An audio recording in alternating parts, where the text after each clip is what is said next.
Yeah, I was 23. I was 23 when I first, no, 22 when I first went in there. TJ Wahlberger was 19. He's a kid, you know, and I was real arrogant and real cocky, and I went in there, and I kind of went with some smaller guys, and I probably was too rough with them because I didn't know what I was doing at that time, and they put me in the cage with TJ in like the first 10 minutes I was in there. Later. And see you later, Sam.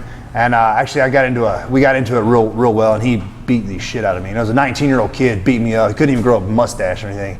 And I don't know. He probably made me tap 4 or 5 times, and I broke my nose. He busted me up real good, and I fell. I was humbled right there. You know, I remember crying. I couldn't stand up because he kicked me in the leg 4 or 5 times, and I couldn't stand up. Nose was broken. Yeah, it was real humbling, and that's when I learned. He made me train twice a day, 3 hours in the morning, 3 hours at night. Talking 6 hours a day training, and I trained. That was 6 days a week. And after 3 months, I had my first fight, and man, you know, and I felt good. They were really good coaches, and they got me in good shape, and they trained me, and I went and fought. The experience of the first fight, that was the weird one. I thought it'd be cool to wear the little Valley Tudo shorts like everybody had, and I fought like in East Arkansas, and I walked out, and everybody started laughing at me. And the dude I was fighting was like 35. He had tattoos everywhere. He looked like he's fresh out of prison, you know. And I almost pissed myself, man. I remember walking down the catwalk, and I was like, "Oh shit, I'm gonna turn around and just run out this door, and nobody will ever catch me." And now my coach smacked me around a little bit, and I went out there and I fought, and I fell in love with it.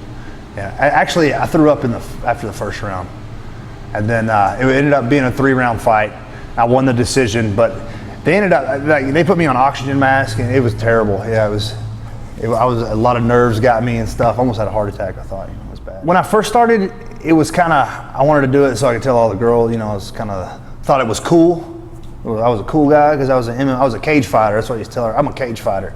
No, but now it's more of a personal goal of, you know, I've always wanted to be a pro athlete, but I don't want to just be a pro athlete. I want to be a successful pro athlete, and I'm willing to. That's my motivation. It's not the money, it's not the fame or any of that stuff. It's all just me getting myself to the top, and you know, going as far as I can go with that sport. And when the time comes to be done with it, and move on to something else. And you know, that's my motivation, is just to get up there and go as high as I can go. Until and they say you know when you're done. They say you're having your fight, and you know when that's it. You know that you should be done at that point.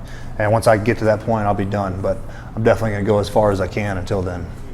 When I came to the Jacksons, you know, I came there with the intention that I'm good. You know, I'm going to go in there and try to knock these guys out. And of course, I was wrong. Keith Jardine actually knocked me. He head kicked me. I remember within the first month I was here, he kicked me. Boom, knocked me out. Ever since then, we've been real good buddies. You know, he's always taken real good care of me. And there's a bond you build between each other whenever you spar with each other, because you know your buddy's getting ready for a fight, but you can't take it easy on him. You pretty much get into a fight with each other. Luckily, we have these big gloves and shin pads on. But to be able to fight each other and then stop and be like, yeah, you know, that builds when you do that over time, that builds a bond. You build a bond with that person. You sweat, you bleed, you know, you bleed on each other, you hurt each other, but you care for each other. And once you learn that once you get that bond between you, man, that's family, you know. They'll pretty much die for you. They'll come in there and help you train, they'll help you get ready for your fights, they'll help you eat. If you're broke, they help you, you know. I mean, these guys are awesome. You know, you can't buy friends like that or family like that. It's just, there's a cool bond between MMA fighters. And that's pretty cool.